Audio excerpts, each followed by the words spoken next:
Welcome to the Deep Dive, where we take your sources and really try to unearth the most fascinating insights. Today we're doing something a bit different. We're plunging into a captivating work of fiction.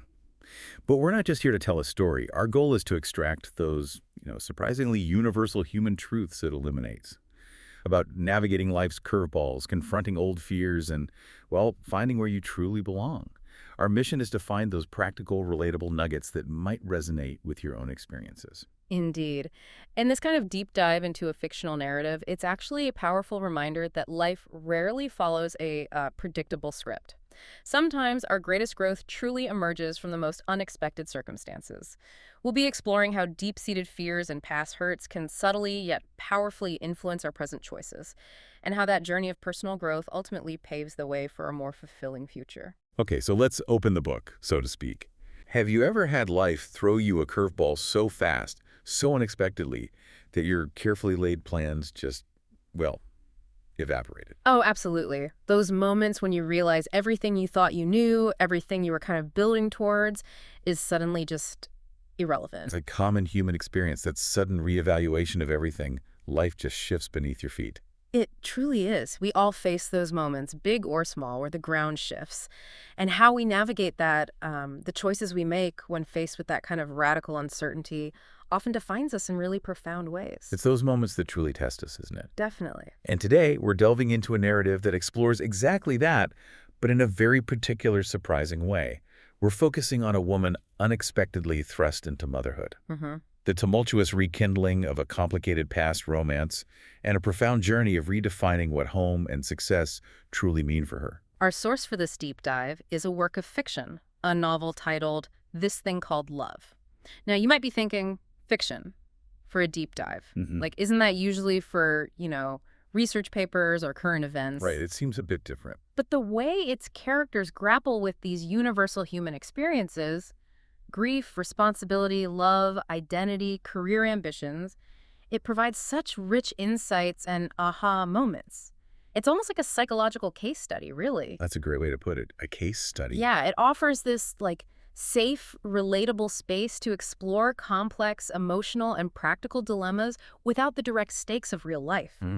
It's a fantastic lens through which to examine universal human struggles and triumphs. I couldn't agree more. Our mission today is to unpack the intricate dynamics within this narrative. We're going to extract these nuggets of wisdom about personal growth, the challenges of commitment, especially when things change unexpectedly, and how life often takes these surprising, sometimes messy, paths that actually turn out to be the most fulfilling.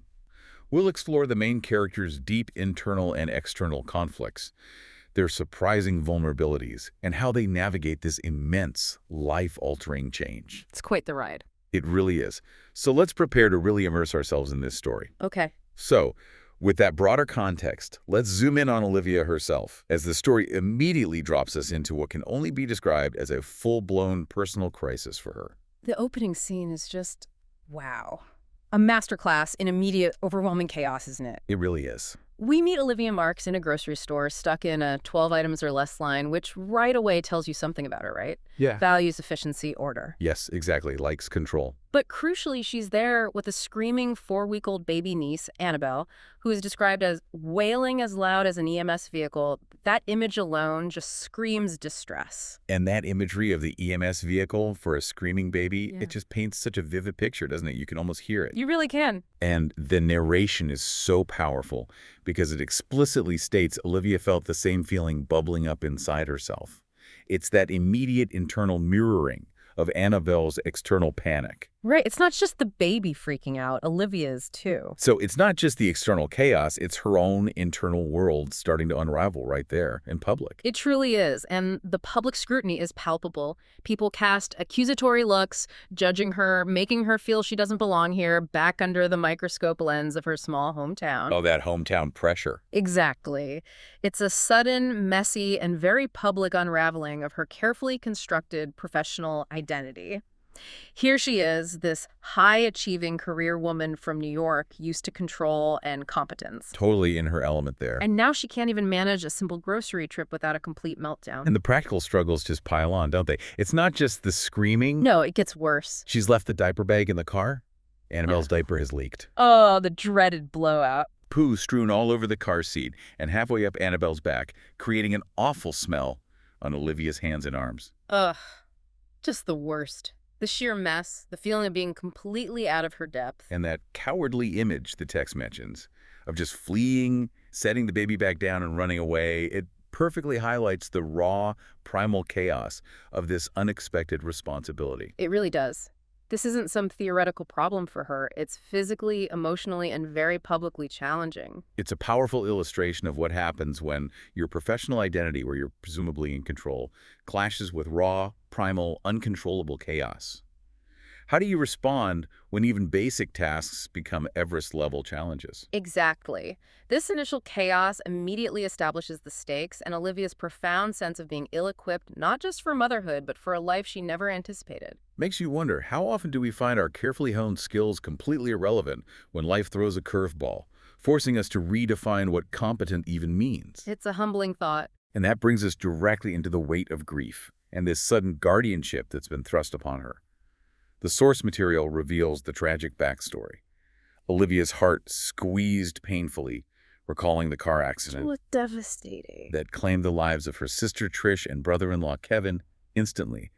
Yet, miraculously, the tiny baby had survived. It's a profound loss that simultaneously presents an unimaginable new burden. And the unexpected twist that further complicates everything is that Olivia, a single career woman who apparently knew nothing about caring for a baby, is named Annabelle's guardian in their will. The irony. It's truly poignant. She'd edited and read countless self-help books. She works in publishing, right? Yes. Yet no well-meaning advice seemed to leap into her head for this very real, very urgent situation. It's a direct challenge to her intellectual understanding of life versus its raw, emotional, and practical demands. All that theoretical knowledge, completely useless. Totally useless in this moment of pure, unadulterated chaos. It's the ultimate test of theory versus reality, isn't it? She has all this knowledge about meditate, think positive, send calming vibes into the universe, avoid clutter, all completely useless when faced with an inconsolable infant and a leaky diaper. Exactly. This profound impact of sudden loss and overwhelming burden, especially when you feel so ill-equipped, is central to her journey. It forces the question, how do we cope when our theoretical knowledge completely fails us? What does that do to our sense of self? Right. And just when Olivia is at her absolute lowest, utterly overwhelmed and feeling like a public spectacle who should appear but a figure from her complicated past, Brad Rushford. Ah, yes, the dramatic entrance. He appears like a male model in a grocery store, of all places. Right. With Italian leather shoes, an entrepreneur, owner of 5 Zagat-rated restaurants. Olivia immediately thinks, what was he even doing in a grocery store when he had minions to do such mundane tasks? It's an immediate, jarring contrast to her disheveled, chaotic state. He embodies everything she feels she's not in that moment. Composed, successful, totally in control. And the tension. The source says the instant tension between them is palpable. Olivia perceives him as toxic as all get out, recalling his mocking green eyes. Yeah, this isn't a warm reunion. It's loaded with a complicated, unresolved past, making her already stressed situation even more fraught. You can almost feel the air crackle between them. And it is complicated, isn't it? Intricately so. Brad is her deceased brother-in-law, Kevin's brother. Right, there's that family connection through marriage. And her best friend, Alex, is married to his next youngest brother, Tom. Oh, wow. Okay. And her other best friend, Meg, had a years-long crush on the youngest brother, Benjamin. So she's basically surrounded by Rushfords. Pretty much. The narration states Olivia had fled a town where everyone she knew thought the Rushford brothers were the only eligible men around. This small-town network makes avoiding him, or any of the Rushfords, completely impossible. Their lives are just too intertwined. Despite the tension in history, though, Brad does step in to help with Annabelle. He makes a bottle quickly and efficiently. He's clearly competent with children, which is a stark contrast to Olivia's fumbling. Yeah, it highlights her inadequacy even more, in a way. But even as he helps, their shared history bubbles up. They were apparently lovebirds once, 1,000,000 years ago. And old Gertie, the cashier, remembers. Well, looky here if it isn't the lovebirds. Oh, Gertie. It's that classic small-town dynamic where nothing, especially a passionate past romance, is ever truly forgotten. It's almost comical how quickly the past just pops right back up. What's truly fascinating here is Brad's own internal conflict, even as he's performing this sort of heroic baby rescue.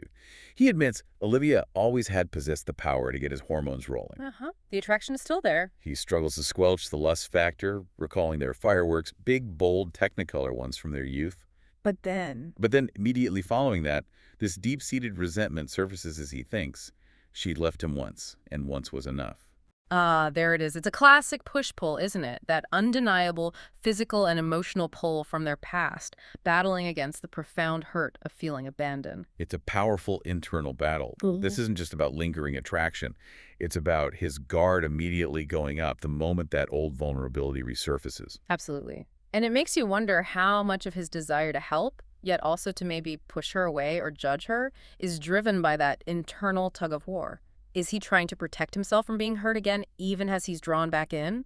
And that leads to a crucial question. Why did she leave, from his perspective? The source tells us he actually encouraged her to go to NYU on a full scholarship. Oh, interesting. So he wasn't trying to hold her back. No, but it was because he felt unworthy. His life was anchored down with the hefty task of raising 3 feisty younger brothers and a sister after their parents died. Ah, okay. So he felt she was moving on and he was stuck. Exactly. He felt she just changed and became a city girl through and through. He interpreted her success and her departure as a move away from him, an affirmation of his own perceived limitations and burdens. Wow. So if we connect this to the bigger picture, this powerful collision of past relationships, especially intense first loves, leaves these lasting imprints that complicate new crises. Definitely. What happens when old resentments and unresolved feelings meet new vulnerabilities and overwhelming responsibilities? It immediately sets up this dynamic where neither of them can truly move forward without confronting their shared history, their individual pain, and their radically different life paths. It's a very messy, very human conflict that's just about to explode, really. Yeah, you can feel it building. That deep dive into their past really sets the stage for the next phase of their journey. As their dynamic evolves, we start to see the sparks fly over Annabelle's future, leading us into a crucial clash of worlds. Indeed. The fundamental disagreement between them is immediately apparent. Mirror Lake versus New York.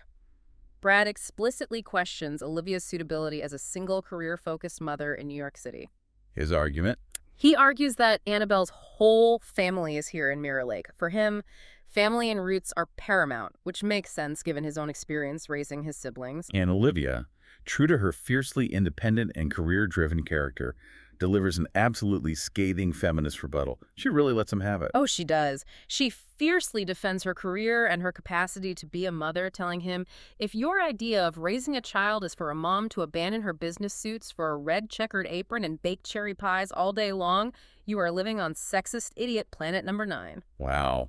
That's a mic drop moment, isn't it? It's not just about her. It's a direct statement about those, archaic societal expectations for women. It truly is a powerful moment and probably a very relatable one for many listeners. And Brad, of course, he counters with his self-proclaimed expertise. Right. He claims, I am an expert, sweetness, citing his extensive experience raising his siblings after losing his parents young. He sees Olivia's big city life as somehow demonstrating a lack of sacrifice and delaying gratification, qualities he thinks are essential for parenting. But he's speaking from his own trauma, right? Absolutely. He had to sacrifice his own youth for his family. His perspective is completely shaped by that. This tension highlights the profound societal pressures and differing philosophies on parenting, career, traditional family roles. It's all in there. It's not just a personal disagreement. It's a clash of deeply held values and worldviews. And what's fascinating here is how their past traumas, Brad raising his siblings, and we learn Olivia's mother left them, have clearly shaped these beliefs about responsibility and love. They're both speaking from a place of deep, unresolved pain, but it comes out as judgment and this perceived moral high ground. And that judgment, unfortunately, gets amplified by the pervasive nature of small-town life. Olivia's father, Frank Marks, is keenly aware of her little problem in Gertie's yesterday. Because everyone told him. Because about 10 or so people who came into the store yesterday afternoon told him, there's just no hiding in Mirror Lake, is there? No secrets allowed. He immediately warns Olivia about Brad's cherry-picking ways and says he doesn't want her to be another notch on his bedpost. Ouch! Protective dad mode, but also, harsh. And Frank's concern also stems from his own past pain. He had seen the explosive attraction and the devastating end of Olivia and Brad's high school relationship. That makes him wary. Understandably It so. reminds Olivia that he raised two girls all on his own after their mother left, a point Olivia herself reflects on, wondering how had he done it when taking care of one tiny baby felt like scaling Everest without an oxygen tank. It underscores how family history and past hurts continue to influence present relationships and decisions. The public nature of their struggles means their personal dilemmas become community knowledge, adding another layer of pressure. Those watchful eyes. Exactly. A constant reminder of expectations, past failures. And Brad is not above using that small-town pressure and Olivia's vulnerability to his advantage. Which brings us to the infamous baby class debacle. Ah, yes. His very calculated strategy. He intentionally shows up at Olivia's baby care class not just to help, but with a clearly hidden agenda to infiltrate and seize the opportunity to find a better home for his niece. Wow, that's pretty manipulative. He explicitly wants her to realize she was not the right person to be Annabelle's mother. Yes. He thinks he knows best. He's playing a long game, disguised as helpfulness, isn't he? Olivia, already late and flustered, feels insecure more than I already am in this new, overwhelming environment. She's completely out of her depth with things like low fluoride water and no crib bumpers, just basic baby stuff she doesn't know. And Brad capitalizes on this vulnerability, gently but pointedly emphasizing raising a child is a scary business, even for two parents who have a support system, a family nearby. He's subtly highlighting her isolation and lack of experience. He's definitely trying to wear her down, make her admit defeat. But even amidst this manipulation, that unresolved past and undeniable chemistry keep resurfacing. You feel it, right? Their banter reveals lingering chemistry and old memories, like riding the rapids together, and his inherently cocky attitude. That magnetic pull is still there, complicating his calculated actions. What's truly fascinating here is Brad's internal monologue during this interaction. He admits his lust for Olivia, but it's conflicted with his impulse to comfort, which he has to actively fight against to dissuade her. That highlights a significant internal battle for him, doesn't it? His perceived duty and protective instincts for Annabelle clash directly with his undeniable attraction and tenderness towards Olivia. It's a profound ethical dilemma for him, playing out in real time. And this internal conflict and his manipulative behavior, it all seems to stem from Brad's core beliefs on love and family, heavily influenced by his own history. He states, "Love is a luxury for teenagers who have time to be moony about it. For everyone else, it leads to harsh realities." Wow, that's pretty cynical. He feels his own future was on hold for his family, making him believe he would only have dragged her down in the past. He's essentially saying love is impractical, a burden even, something to be avoided for the sake of stability. Which is so striking compared to Olivia's powerful counterbelief. Despite her own mother's abandonment leaving such a deep scar, she asserts, love is magical. The feeling when it's right is the best, most perfect feeling in the world, and you have no choice but do everything in your power to make it work. It's such a different perspective. Completely. Her deeply ingrained belief in love as a powerful, transformative force stands in direct opposition to Brad's cynical, fear-driven view. This isn't just a disagreement, it's a clash of fundamental truths for each of them. So what does all this mean for our deep dive? This tension showcases how past burdens and fears can drive seemingly manipulative behavior, even from a place that Brad might genuinely believe is love and protection for Annabelle. Right, his motives are tangled. It also highlights that universal human struggle of reconciling idealized views of love with the practical, often harsh demands of life, especially for those who have experienced abandonment or heavy responsibility early on. It's a very messy, very human conflict that really sets the stage for their continued dance around each other. Where do they go from here? Well, let's transition into the next phase of their journey as we move into moments of shifting tides. Vulnerabilities begin to surface, revelations unfold, and there's a surprising path towards reconnection. It actually starts with the allure of distraction, and for Olivia, some definite hidden jealousy. Ah, yes, the Bachelors Who Cook event. Brad is seen on TV with Erica Peters, described as a sultry woman with glossy black hair and pouty lips. Sounds like trouble. She's perky and sexy and way too familiar with Brad. The event publicly showcases Brad's community involvement and success, but it also introduces a potential romantic rival for Olivia, whether she wants to admit it or not. And Olivia's reaction is absolutely priceless. Despite telling herself it's all about advertising and just a public event, a slow burn in her chest makes her want to track Erica down and bind her up with microphone cord. A That's pretty specific. And she explicitly notes, did she just touch him on the face? This is raw, visceral jealousy, completely contradicting her earlier claims that she was over Brad, that he was toxic. Yeah. It's her subconscious practically screaming. It reveals a profound truth about human emotion, doesn't it? What we tell ourselves intellectually often conflicts deeply with our deepest emotional responses. Totally. And Brad, interestingly, despite Erica being Cosmo caliber and offering a night of hot sex, finds himself unable to pursue anything with her. His mind is completely preoccupied with Olivia's struggles and the baby. So he breaks up with Erica. Yeah, he does. He rationalizes it to himself, thinking she mattered for Annabelle's sake, for her future. That was all, like, it's all about the baby. It is it. Not really, because almost immediately he completely undermines that rationalization, admitting to himself that he just chosen complicated, full of trouble, give him grief Olivia over all I want is sex Erica. That's a huge, significant shift, isn't it? He's choosing emotional complexity, the challenge of deep connection, over simple physical gratification. It tells us a lot about where his heart truly lies, even if he hasn't fully admitted it to himself yet. This is a significant turning point, showing how deep emotional connections, even when unresolved, can undermine logical decisions and surface unexpected feelings like jealousy and a desire for something much more profound. It raises the question, what truly drives our choices when head and heart are in direct conflict?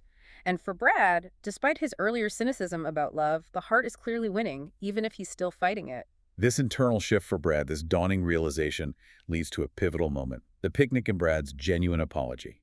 The source material tells us guilt pummeled him for trying to make Olivia feel bad during that baby class. He knew he crossed a line. He even admits to his brother Tom that he should never have let that happen, referring to the intimacy that nearly occurred at Olivia's house. He's definitely wrestling with his conscience. His acknowledgement of guilt is absolutely crucial for his character development and for the progression of their relationship. He's admitting his manipulative tactics were wrong. Meanwhile, Olivia also shows a subtle transformation at this picnic. She looks better, still a little tired, but she had a trace of a tan now, and she wore a pair of pink and green dangly earrings that sparkled in the sun. Frivolous. Fun. A whole different side of her. It's like a visual representation of her slowly emerging from that initial chaos. She's also seen laughing and teasing with Brad's youngest brother, Ben, showing a lighter side. And what's Brad's reaction to that? Seeing her laughing with Ben. Pure possessiveness. His body tensed and grew rigid, and he thinks, hands off, she's mine. Whoa, okay. That primal possessiveness, completely unfiltered, tells you he's deeply affected. It confirms that his earlier jealousy over Erica wasn't just about protecting Annabelle, it was definitively about Olivia. He's no longer able to rationalize it away. And that honest, unfiltered emotional reaction leads to a confession that finally starts to bridge the gap between them. Brad corners Olivia and offers a genuine, no-holds-barred apology. What does he say? He admits he went to that class to be an opportunist, because Annabelle's the only part of Kevin we have left now, and because I was ready to fight dirty to keep her here. Wow, that's honest. And then he concludes, sincerely, you're going to be a great mother to that baby. I'm sorry. For everything.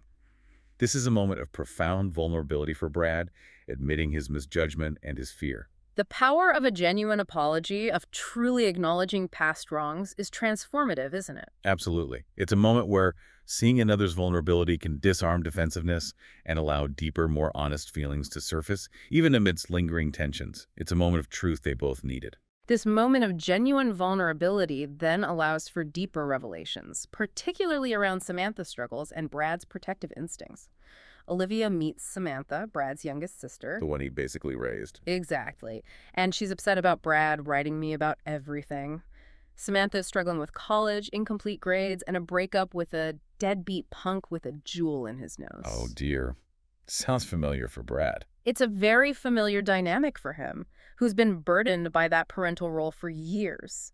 He confesses his feels for Samantha. She thinks she's in love with some deadbeat punk. I'm responsible for her until she's an adult. I have to make sure she turns out okay, and so far I've failed miserably. That's heavy. He reveals the immense pressure he felt, admitting he was scared shitless raising his siblings and always pretended to know what I was doing. This is a side of Brad we haven't seen: raw, insecure, burdened by the weight of his past. And Olivia, having recently been thrust into similar shoes with Annabelle, responds with profound empathy. She gets it. She recognizes Brad's pain and validates his efforts. You were so young when you had to take charge. You did the best you could. She also points out the striking similarity to her own father's fears about her and Brad back in high school. Drawing that parallel. Yeah, helping Brad see his own behavior more clearly and perhaps forgive himself a little. This highlights the ripple effects of early life trauma, the profound loss of their parents on adult behavior and relationships. It sheds light on the immense burden of perceived failure when trying to protect loved ones. And that universal fear of not being good enough as a caregiver. For Brad, it's about acknowledging his vulnerability and letting go of the perfect, in-control facade he's maintained for years. It's a breakthrough moment. This vulnerability shared between them leads to a significant moment of connection, though lingering doubts persist, preventing a full, easy reconciliation just yet. What happens? Brad takes Olivia to his newly renovated restaurant, Reflections, a place of immense pride for him. They share ice cream, and then, in a beautifully intimate scene, they dance on the unfinished deck under the moonlight. Oh, nice. Echoes of the past. Definitely. This moment clearly echoes their past intimacy, but also highlights how much they've both grown and changed, and the potential for a new future. And it's here, in this intimate setting, that they finally discuss their past breakup. Brad admits, "I was afraid when you came home at Christmas that you saw me as little more than a country boy. I couldn't compete with your new life. You'd changed and I hadn't. I didn't think you'd even really missed me." That insecurity again. And Olivia, in turn, confirms she missed you desperately. And Brad delivers the powerful, heartbreaking line, "Letting you go was the worst mistake I ever made." Wow. Finally saying it. It's a raw, honest revelation of past misunderstanding and deep regret that they've carried for years. What's fascinating here is the paradox of success they both experience and the hollowness it can sometimes bring. Brad shares his adult successes, the yacht, international travel, multiple properties, but Olivia senses a sadness, a kind of hollowness in his recounting. Like something's missing. Yeah. And Olivia reflects on her own drive, wondering if she'd spend the rest of her life using work to fill the void her mother's lack of love had left. They both achieved external success, but at a significant, unacknowledged personal cost. And then, almost predictably, given their history and these raw emotions, They fight again. Their reconciliation quickly devolves into another fight. Brad criticizes Olivia's 24/7 work life. "You've forgotten what success really is." He's pushing his definition of fulfillment onto her. and she pushes back. Oh, yeah.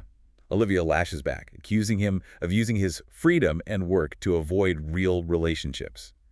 The argument ends bitterly, with Brad saying, "You know your place and I know mine. Guess we're on the same page after all." Ouch. Back to square one, almost. It illustrates the deep pain of past misunderstandings and the profound difficulty of bridging different life paths and core values, even when deep love is present. Personal definitions of success clash, especially when influenced by unresolved childhood issues and fears of vulnerability or perceived incompatibility. Even with profound affection, old wounds and differing priorities can quickly resurface, threatening to derail everything.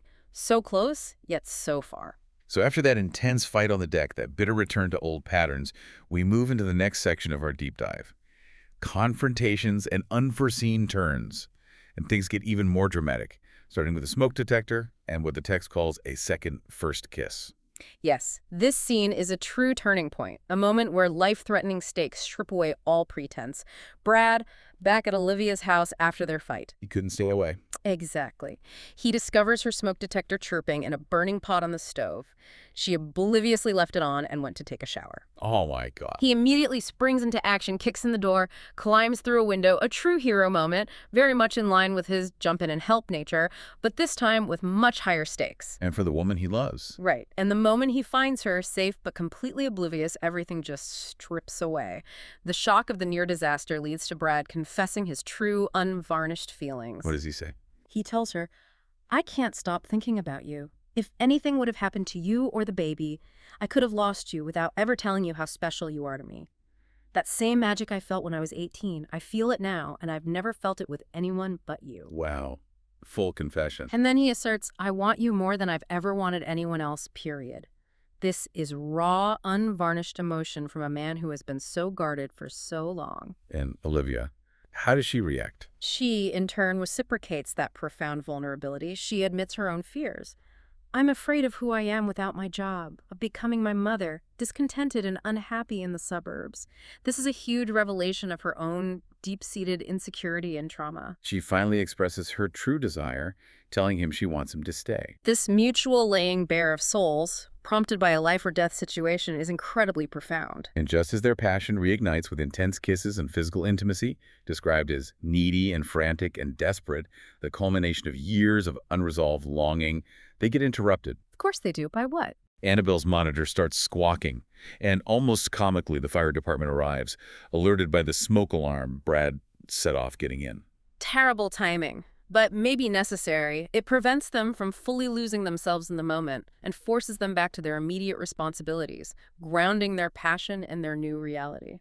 This sequence beautifully illustrates how life-threatening situations can strip away pretense and force genuine emotional expression. The raw power of vulnerability and how shared trauma can deepen connection. Even leading to confessions of love. It's a powerful catalyst for the emotional honesty they've both been avoiding. Sometimes you need that jolt, right? Definitely. And speaking of raw honesty and dramatic reveals, the very next scene brings us to the problematic house and the truth about Olivia's jealousy. Oh, this is a good one. Driven by a primordial need to understand Brad's interaction with Erica Peters, Olivia, in a moment of pure emotional impulsiveness, rushes to his new house, mistakenly believing he's buying it for Erica. Bad assumption. Very. And in her haste and emotional turmoil, she gets stuck trying to get through the gate and the railing collapses, leaving her in a rather undignified, humiliating position. Oh, no. It's a fantastic moment of humorous but deeply revealing physical comedy. Brad finds her in this embarrassing situation and, true to form, teases her mercilessly. About her nice thong and stalking. He's playing with her, knowing he's got her, but then he delivers the clarifying revelation. Erica was there for a business opportunity related to converting the house into a bed and breakfast. Not romantic at all. Not even close. Completely deflating Olivia's assumptions. Olivia's humiliation is immense, but it leads to a profound epiphany, a moment of startling self-awareness. She was completely and helplessly in love with Brad Rushford. The intense, misguided jealousy, even if it led to a ridiculous situation, exposed the undeniable truth of her feelings to herself. She couldn't deny it any longer. This highlights the often humorous but deeply revealing nature of jealousy, exposing hidden affections and insecurities. It underscores how misunderstandings, often driven by those very insecurities and past wounds, can lead to dramatic but ultimately clarifying moments of self-discovery. She had to face the absurdity of her assumptions and the depth of her own emotional reaction to truly understand her heart. This new clarity, unfortunately, collides almost immediately with an immense external pressure. The career dilemma and a flawed proposal that threatens to unravel everything all over again. Just when things were looking up. Exactly. Olivia receives a frantic call from her boss, Sylvia. There's a crisis with a major client back in New York. She needs to return immediately. Full-time, no reduced hours. Oh, gut punch. This instantly rips away the rosy future that seemed within reach minutes ago after their passionate moment near the fire truck. Faced with this overwhelming pressure and perhaps a desperate fear of losing her, Brad impulsively proposes, but it comes out disastrously. How? It's driven more by panic than romantic intention. He says, "Fuck the client. Stay here and marry me. We'll give Annabelle a home and a family. You wouldn't have to worry about money or working unless you wanted to." Oh, Brad. No. He admits it came out so badly, feeling like he was begging, not asking. It's an act of desperation, not a thoughtful, respectful offer of partnership. He's trying to solve the problem, not connect with her feelings. And Olivia, despite confessing, "I love you," in that same breath, feels she have to go back. She's invested her heart and soul in her career, and other people's jobs are at stake. She feels responsible. And she feels he's asking her to give everything up so easily, which triggers her deep-seated fears related to her mother's abandonment and her own identity tied to her professional achievements. It's a choice between two fundamental aspects of her being. Brad, in his anger and frustration, completely misinterprets her refusal, doesn't he? Totally. He feels she's choosing her job over him and Annabelle, declaring, "Maybe I don't really know you, Olivia, and I just don't get how you can sacrifice Annabelle in the process." He's angry because he believes she doesn't understand his willingness to fight for what we want. But he's projecting his own fears and definition of commitment onto her. And this leads to Brad's incredible, profound sacrifice. In his anger, but also out of a deep, overriding desire to protect Annabelle from instability, he offers to take her temporarily. He offers to become her primary caregiver. Yes. He says, "I would rather take care of her myself than see her switch from stranger to stranger." This is a huge shift for him, as his need to be footloose, free of responsibilities, seemed distant and unimportant. Wow. He's willing to sacrifice his newfound freedom and independence for Annabelle, and implicitly for Olivia and the family they could have. This devastating impact of miscommunication and differing priorities, even when love is clearly present and palpable, is central to their conflict. It explores the complex interplay between career identity, personal desire, and perceived sacrifice. And how historical fears, Brad's fear of commitment and burden, Olivia's fear of abandonment and professional failure, manifest in critical life decisions. They're both acting from places of deep love and protective instinct, but also deep fear, causing them to push each other away just when they were closest. It's a truly heartbreaking moment. Where do they even go from there? Well, that brings us to the final arc of their story, Part 5, Breakthrough, New Paths, and Forever. We witness profound shifts in both Olivia and Brad, leading to a beautiful resolution. It actually begins with Brad's own stark realization, aided by his youngest sister, Samantha's unexpected wisdom. So Brad is taking care of Annabelle solo. How's that going? Not well. He quickly experiences the harsh toll of full-time solo caregiving. He struggles immensely, realizing he's definitively not the baby whisperer he perhaps thought he was. Reality check. Big time. He's neglecting his restaurant. He's feeling completely overwhelmed by the unrelenting reality of being a primary caregiver. It's a brutal yet necessary dose of reality that breaks down his earlier cockiness and perceived expertise about parenting. He's humbled. And then his youngest sister, Samantha, enters with her own vulnerability, providing a crucial parallel and a moment of genuine connection. What's going on with her? She confesses her recent breakup with the deadbeat punk and her academic struggles, revealing how deeply she's hurting. This forces Brad to realize he's been so wrapped up in his own misery about Olivia and Annabelle. Yet he'd completely missed his sister's pain. He admits he failed his sister again by not being present for her. This leads to Brad's significant transformative breakthrough.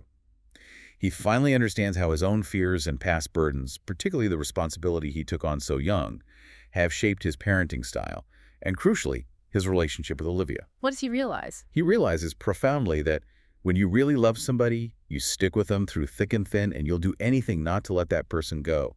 This is a fundamental shift in his understanding of love. Moving beyond the cynicism. Exactly.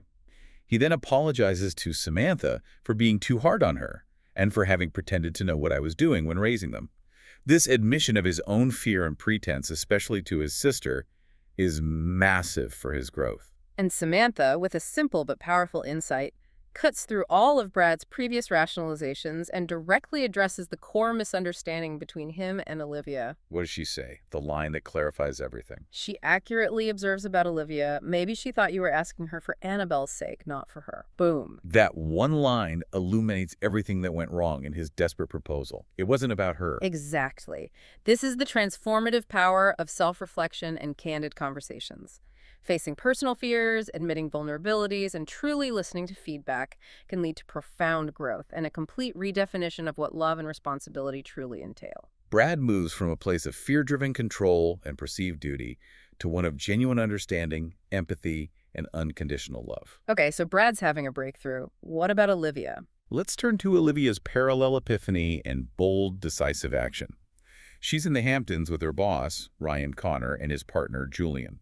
Ryan, the self-help guru who wrote the Assertiveness Project, is ironically adopting twins. Oh, the irony. And needs Julian to constantly remind him to slow down enough to enjoy his own life. This provides a fantastic, ironic, parallel struggle for Olivia to observe. It's a masterstroke of irony, truly. Despite being immersed in her high-pressure New York life, surrounded by success, Olivia feels a sudden, shooting stab of pain missing Brad and Annabelle. She can't shake it. She begins to grapple with the disconnect between her rational decision to return to work and her emotional pain. What she'd done seemed necessary, then why does she feel so awful? The chasm between her head and her heart is immense. That's the crucial turning point where she starts to unravel her own deeply ingrained convictions about career and identity. She confesses everything to Ryan and Julian, including Brad's under-pressure proposal. And she admits. She powerfully confirms that Brad is the love of my life. This is a monumental admission, especially given her career-focused identity and her fears stemming from her mother's abandonment. She's finally prioritizing her emotional truth. Ryan and Julian, serving as wise, compassionate mentors, seize this opportunity. They highlight that Olivia's past holds me back and that she can figure out how to make this work. Oh, Julian gives her an example, right? Yeah, Julian, having moved cross-country for Ryan, provides a real-world example that compromise is possible without sacrificing one's identity or the love that sustains you. They show her that her either mentality is a false choice. And then Olivia, truly inspired by Ryan's book, The Assertiveness Project, and especially by the vivid memory of her sister Trish, who lived fully. She plunged into causes she believed in. What if I die? What will I have to show for a job I've slaved over? That's powerful motivation. She decides to take action instead of being a zombie. This isn't just about love, it's about living a full life like Trish did. She demands to finish her book remotely and immediately sets out to return to Mirror Lake. Wow. Leaving her high-powered New York life behind, at least for now. This is the critical point where external circumstances and internal readiness align for true, profound change. It underscores how personal values evolve and how immense courage can be found in embracing uncertainty and actively shaping one's own narrative. She's finally putting herself and her true desires for love and family first, not as a sacrifice, but as a deliberate choice for fulfillment. And this all culminates in the public proposal and a dual commitment that is truly heartwarming, a testament to their growth. Brad, back in Mirror Lake at that Bachelors Who Cook event. The same event where Olivia saw him with Erica? The very same. He's desolate, believing he's lost her. He desperately scans the crowd for Olivia, clinging to a faint hope. But then... Olivia makes her grand, defiant entrance, described as mad as hell, and in a black chiffon halter dress and fuck-me shoes, pushing purposefully through the crowd to reach Brad. She means business. Her physical appearance and determination signal a dramatic, confident shift from her earlier restrained, overwhelmed persona. She's taken control. Brad, on stage, sees her, calls out her name, and then delivers an emotional public declaration, one that completely redefines his earlier flawed proposal. What does he say this time? He says, I love you. I've decided to start a new restaurant in New York. Hell, I'll open one in Siberia if that's what it takes to have you. Okay, that's commitment. He clarifies that his love for Annabelle is immense, but what I feel for you is more than I can even express. He admits his fear of screwing up, but guarantees, our children will be loved, Olivia. We can share all the ups and downs together. This is a fully vulnerable, committed Brad, willing to upend his entire life for her. What's profoundly beautiful here is Olivia's powerful counterproposal. She rejects the New York plan. Really? Yeah. She reveals her own new path.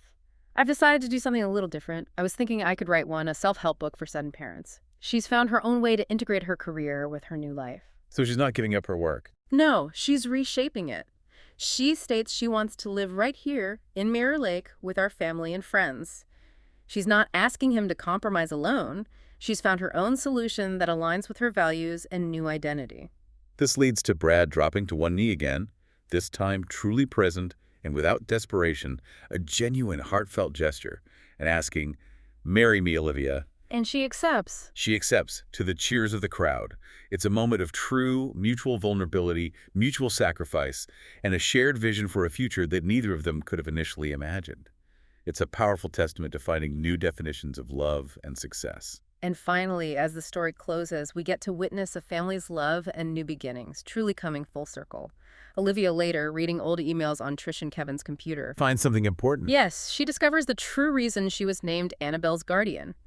Trish believed Olivia was more grounded, so good with all your nieces and nephews, and would show her what it meant to take on a challenge. Wow. Validation from her sister. And Kevin's initial doubt, you sure she'll go for that? She doesn't exactly have time for a kid, adds a touching, realistic layer. They knew it would be hard, but they believed in her. This revelation is a profound affirmation of Olivia's personal potential, straight from her sister. It's a full-circle moment for Olivia's initial doubts about her own suitability. And as a charming, almost serendipitous side note, Olivia's father, Frank Marks, gets auctioned off as a bachelor at the event for the highest price. Who, Frank? And is seen on local news kissing Jeannie Marshall, revealing a new romance for him, too. Love truly is in the air, transforming everyone. The epilogue wraps everything up beautifully. Olivia is at the grocery store again. But it's different this time. Totally different. No longer struggling, but calmly navigating her new life. Annabelle is snuggled against Brad's chest, beaming, a symbol of their new, stable family unit. Gertie the cashier still makes comments about them being lovebirds, but now Olivia and Brad are a unified team bickering playfully about quinoa and cookie dough. Real couple stuff. Exactly.